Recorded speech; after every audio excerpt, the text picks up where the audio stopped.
du HCB, c'est d'arriver à mettre sur la table toute une série de questions qui jusqu'ici ne l'avaient pas véritablement été. Et je vais simplement vous donner deux exemples.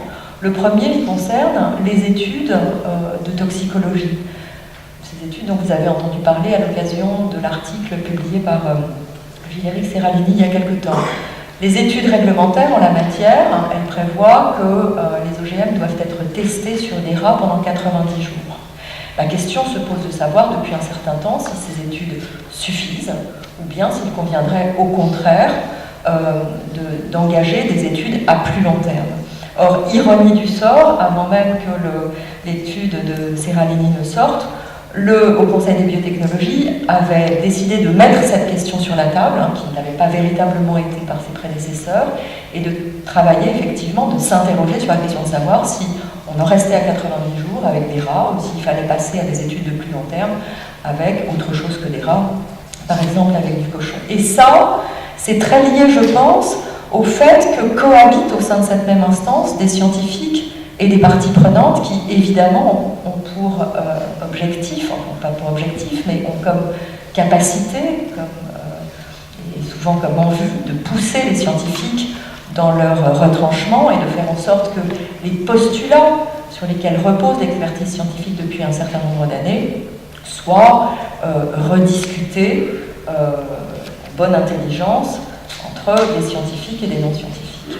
Et puis l'autre exemple que je voulais vous donner, qui est du même type, c'est que toute une série de questions socio-économiques qui étaient jusqu'ici très peu débattues, notamment les questions de propriété industrielle dont je vous parlais tout à l'heure, ou les questions de coexistence, que j'évoquais tout à l'heure aussi, ont été mises sur la table d'une manière qui n'avait jamais été faite jusqu'ici par nos prédécesseurs, puisque par exemple, si on prend la question de la coexistence, elle était très souvent jusqu'ici, la plupart du temps en tout cas, considérée comme une question essentiellement technique.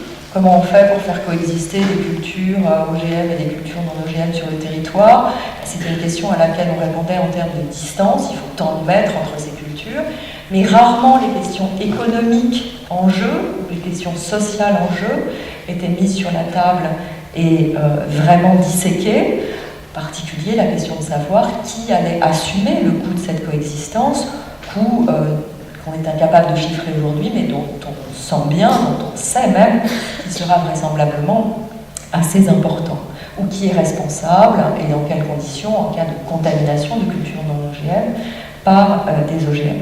Donc pour moi c'est le deuxième point positif. Troisième point positif, qui suit d'ailleurs celui que je viens d'évoquer, enfin qui se situe dans son sillage, c'est les interactions entre les deux comités.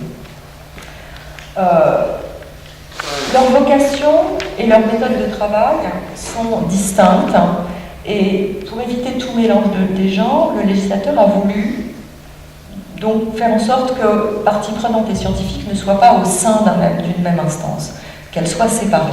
Un comité scientifique, un CEES. Néanmoins, les deux sont invités à travailler ensemble, et de fait, ils le font. Alors ça ne va pas sans grincement de dents, ça ne va pas sans difficulté, il faut tout à fait le reconnaître. Notamment, les scientifiques sont un peu de mal à l'aise quand ils sont questionnés par des parties prenantes. Ils le sont parce que ça défie un certain nombre de leurs habitudes, et c'est bien compréhensible, notamment lorsque les parties prenantes se présentent un peu comme des procureurs qui cherchent, parfois ça arrive, à les juger. Ça ne met pas les scientifiques dans une situation très simple. Il ne faut pas nier non plus que se joue au sein du comité économique, éthique et social un certain nombre de jeux d'acteurs qui visent moins à comprendre l'expertise que font les scientifiques et à essayer de faire en sorte qu'elle soit progressivement améliorée, mais plutôt à la fragiliser, ce qui évidemment met les scientifiques dans une position extrêmement inconfortable, notamment à une époque où on le sait très bien, les experts sont l'objet d'une défiance de plus en plus grande. Donc encore une fois, c'est une situation qui n'est pas simple à gérer. Il me semble néanmoins qu'elle est tout à fait pertinente, en tout cas que ces ponts jetés entre un comité de scientifiques et un comité de parties prenantes est non seulement pertinente, mais également féconde. Elle est pertinente parce que il est clair que la science n'est pas un monde à part, c'est pas un continent à part. Les questions scientifiques sont des questions de société, il est donc normal qu'elles puissent être discutées par un comité de parties prenantes. Et par ailleurs féconde, puisque, je le disais, puisqu'elle contribue, 3 ans et demi l'ont bien montré, tantôt à désamorcer les faux problèmes, tantôt au contraire à mettre sur la table des vraies questions. Désamorcer les faux problèmes, un seul exemple, la question des gènes de résistance aux antibiotiques, qui, vous le savez peut-être, ont été à un moment donné très souvent utilisés pour construire des plantes génétiquement modifiées, pour lesquelles il y avait une vraie interrogation sur leur sécurité. Cette question a été bien expliquée aux parties prenantes, qui ont considéré effectivement qu'à l'issue des explications, il n'y avait pas autant de problèmes qu'elles le pensaient à l'origine. Inversement, si on prend l'exemple de la toxicologie et des études à 90 jours que j'évoquais tout à l'heure, bien clairement, là, ce sont les scientifiques qui sont conduits à réfléchir sans doute autrement à l'instigation des questions qui leur sont posées par les parties prenantes. Donc de mon point de vue, on a là vraiment, dans ce croisement des expériences scientifiques d'un côté et sociétales, on pourrait dire, de l'autre, quelque chose d'extrêmement productif, dans la mesure où ça permet, en quelque sorte, ça permet d'avancer. C'est vraiment à l'intersection de ces deux comités qu'on peut progressivement, ça ne se fait pas en 5 minutes, mais progressivement se mettre d'accord sur la bonne manière de poser les questions et puis ce qui peut être une bonne manière d'y répondre. Alors, en revanche, je vous disais, il y a un certain nombre d'écueils que je regrette et qui tiennent à 2 choses, très précisément pour moi. La première, c'est, et qui d'ailleurs, quand on réfléchit bien, ne sont pas spécifiques à l'expertise du HCB, ni même à l'expertise des biotechnologies en général, et qui dépassent de loin ce domaine-là. La première difficulté, elle est liée à la compétence exacte du comité scientifique, c'est-à-dire à ce que peuvent faire exactement les experts scientifiques du Haut Conseil des biotechnologies. En réalité, quand on regarde bien les choses, ils ne font que superviser des études qui sont faites par d'autres, soit des entreprises privées qui sont contraintes par la réglementation de fournir ces études, soit par des chercheurs publics qui publient leurs résultats dans la littérature scientifique. Or, on s'aperçoit qu'à bien des égards, il est très insuffisant d'en rester là. Et c'est assez intéressant de constater que l'ANSES, l'Agence de sécurité sanitaire, qui a rendu en même temps que le HCB un avis sur l'article de Serralini, dont on parlera peut-être tout à l'heure, insiste bien sur le fait qu'elle est très gênée aux entournures de ne pas pouvoir précisément sortir de cette posture du superviseur, en quelque sorte, et ne jamais pouvoir financer elle-même des études dont elle estime que pourtant elles seraient indispensables. Il faudrait, dit-elle, et d'ailleurs l'ANSM, dans le domaine des médicaments, réfléchit exactement à un système similaire pour ce qui concerne les médicaments, qui consisterait à inviter les industriels à ne plus faire l'ensemble des études réglementaires qui leur sont aujourd'hui demandées, mais à n'en plus faire qu'une partie, et pour le reste, à abonder un fonds à partir duquel un certain nombre d'études pourraient être financées après appel d'offres et faites sous les auspices des pouvoirs publics, de telle sorte qu'on puisse avoir en la matière une véritable indépendance et un contradictoire qui sont évidemment indispensables. Donc là, je pense qu'il y a une évolution qui est nécessaire, qui encore une fois ne concerne pas seulement le HCB, mais qui me paraît être indispensable si on veut surmonter cette espèce de vice structurel. Et puis il y a une deuxième limite qui concerne cette fois la contribution du HCB à l'expertise socio-économique. Je vous l'ai dit, aux côtés de l'expertise scientifique, pour évaluer les impacts environnementaux et sanitaires, ce qu'on a demandé clairement, et ça ressort vraiment bien du Grenelle de l'environnement, ce qu'on attend vraiment clairement du Haut Conseil des biotechnologies, c'est de faire de l'expertise socio-économique. Et ça paraît tout à fait légitime. Pourquoi? Pour la raison que je vous ai indiquée tout à l'heure, parce que dans la controverse biotech, et plus généralement OGM, on s'aperçoit que, j'aurais tendance à dire, ce qui est un point de crispation au premier chef, au-delà des questions environnementales et sanitaires, ce sont en réalité des questions socio-économiques, celles que j'ai mentionnées tout à l'heure. Est-ce que vraiment c'est plus de rendement les OGM? Est-ce que c'est pas davantage de pesticides? Est-ce que c'est plus ou moins de pesticides? Vers quel type d'agriculture le fait de cultiver des OGM en France va nous conduire? Est-ce que ça nous conduit à une agriculture encore plus productiviste ou au contraire, est-ce que c'est une chance pour des modèles agricoles plus raisonnés? Donc ce sont ces questions-là qui sont vraiment des points de crispation et que par conséquent, il convient d'évaluer. On peut se dire, comme certains, que le marché en décidera, qu'après tout, c'est lui qui révélera si oui ou non les problèmes apparaissent ou pas. On peut se dire aussi qu'il vaut mieux essayer d'anticiper les choses et d'éclairer correctement la décision du décideur. C'est bien ce qui a été décidé en France. Et pourtant, c'est là que le bas blesse, quand on regarde bien les textes, on s'aperçoit que c'est au CES que cette expertise échoue, mais qu'il n'a absolument pas les moyens de la faire. Pourquoi? Parce que comme je vous l'ai dit tout à l'heure, il est composé non pas d'experts mais de parties prenantes. Or, les parties prenantes ont bien évidemment en main toute une série d'éléments extrêmement intéressants qui doivent venir alimenter l'expertise socio-économique. Et ce sont des parties prenantes, ce ne sont pas des experts. Là, il y a une espèce d'ambiguïté des textes qui, à la fois, mettent en place une volonté d'expertise, de vraie expertise, et de l'autre, n'outillent pas correctement le HCB pour réaliser cette expertise. Puis il y a une deuxième difficulté, c'est que autant le comité scientifique, lui, il sait exactement, de par les textes qui sont applicables en la matière, quel type de risque il doit regarder, ce que c'est qu'un impact environnemental et sanitaire qui peut poser problème, quelles données il doit utiliser, etc., etc., autant le CES arrive en terrain totalement vierge. On lui demande de se prononcer sur les impacts économiques, éthiques et sociaux, mais nulle part dans les textes de création du HCB, on ne lui indique que les impacts économiques, éthiques et sociaux, c'est ça, ça, ça, ça.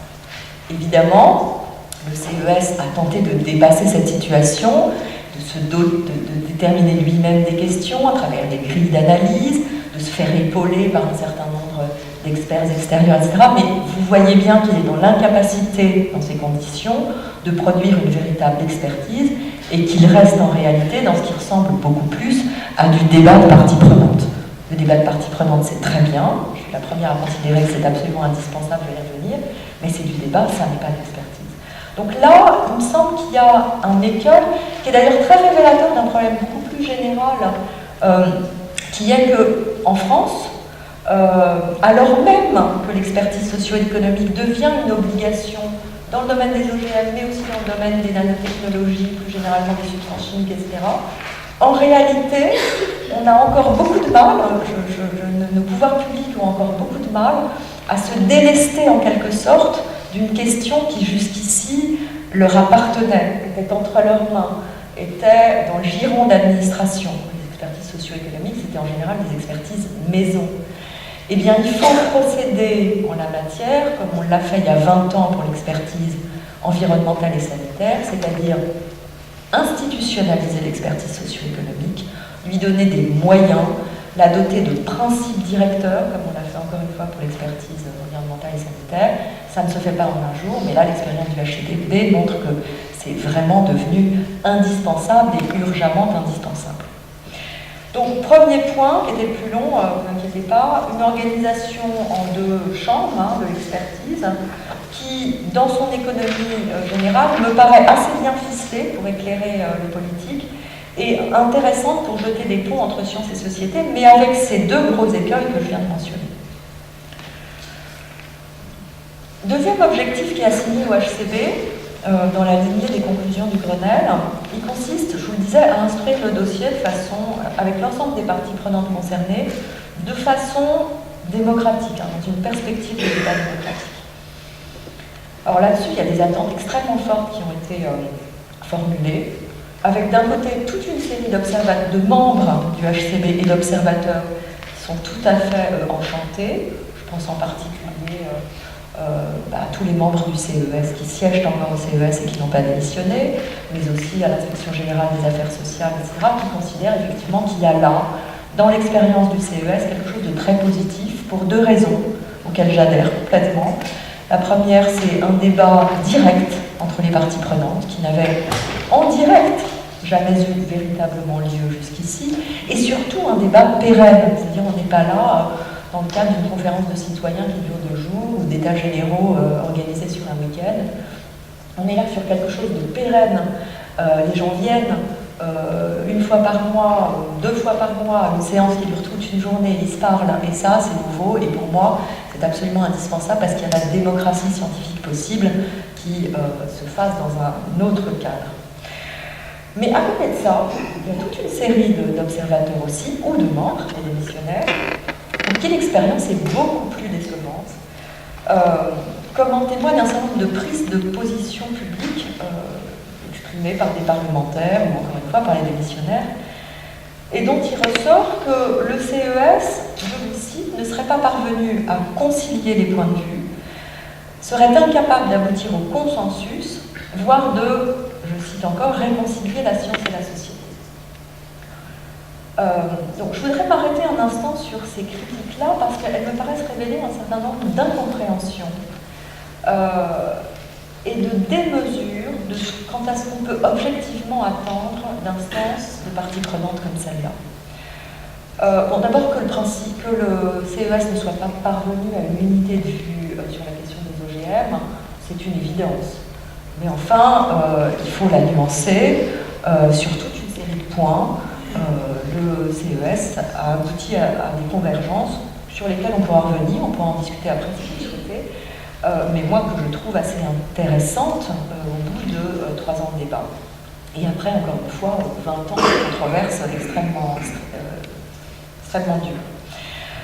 D'autre part et surtout, vu la diversité des membres du CES et vu les intérêts dont ils sont porteurs, est-ce que le consensus global était possible? Est-ce que le simple fait de discuter était de nature à rétablir en la matière une espèce de Pax Romana qu'on n'avait pas réussi à mettre en place depuis 20 ans?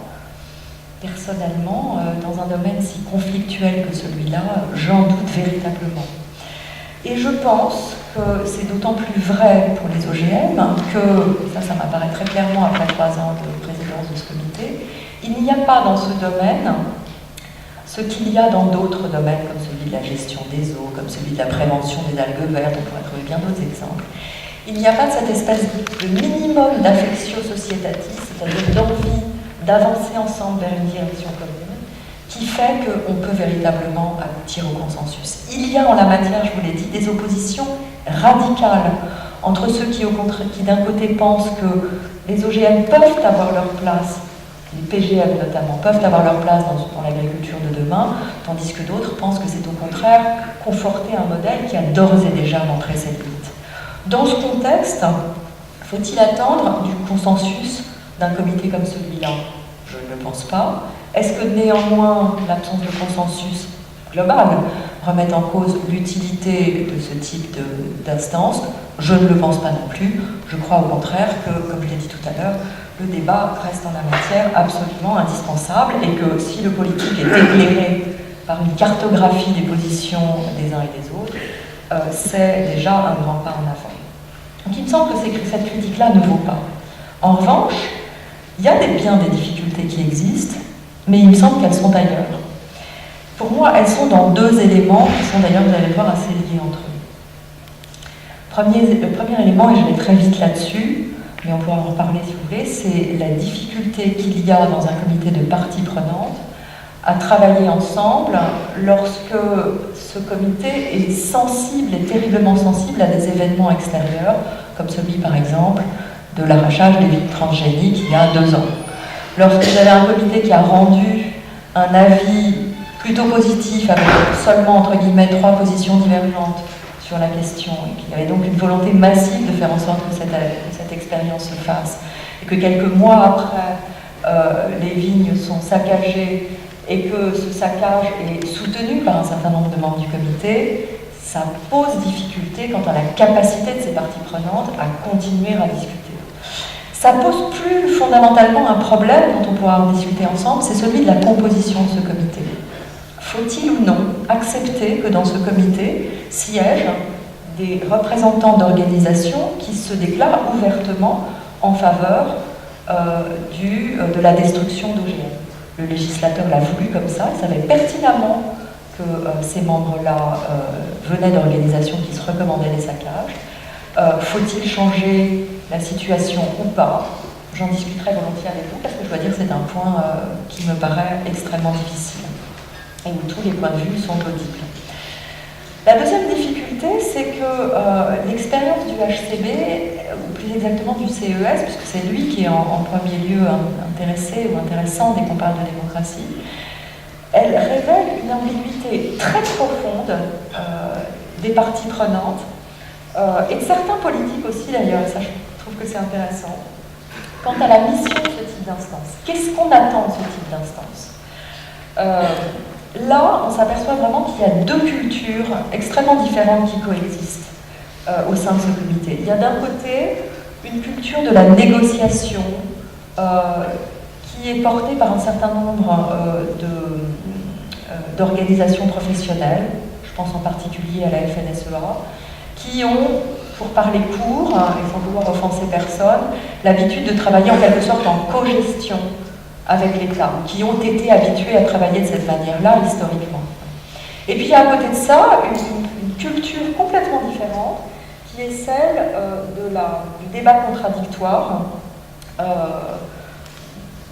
de la concertation, qui est plutôt portée par des associations, associations de consommateurs, associations de protection de l'environnement. Dans le premier point de vue, on cherche à sortir de la réunion avec une décision toute faite.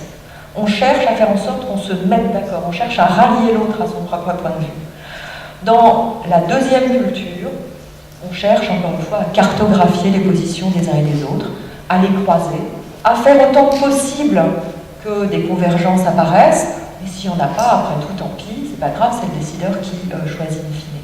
Selon que l'on se place dans un point de vue ou dans l'autre, on est évidemment plus ou moins satisfait du travail qui est réalisé.